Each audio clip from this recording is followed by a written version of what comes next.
արձագանքեմ, այն է, որ ըստ էության Եվրամիությունը ընտրություններին միջամտելու մասին գիրք է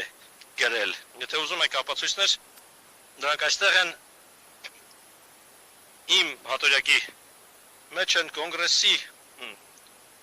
զեկույցներում են, որոնք ներկայացվել են ընտրություններին միջամտելու վերաբերյալ։ Եվ եկեք ինքներդ ձեզ պիտի հարց տաք, եթե իրենց հետաքրքիր չէր, որ միջամտեին, ապա ինչու անցկացել նման միջոցառում ընտրություններից մեկ ամիս առաջ, ընտրությունից մեկ ամիս հետո թող անցկացնեին, կամ գոնե ինչ-որ նորմալ ժամանակ առաջ կամ հետո,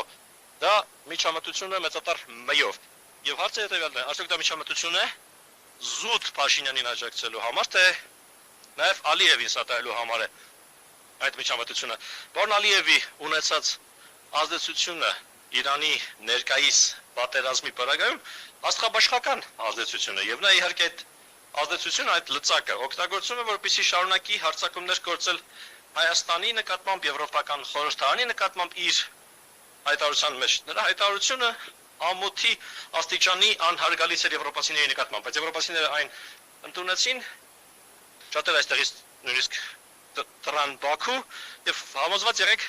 նրանցից ոչ ոք քրիստոնյա պատանդների ճակատագրի հասը չի բարձրացնելու այնտեղ։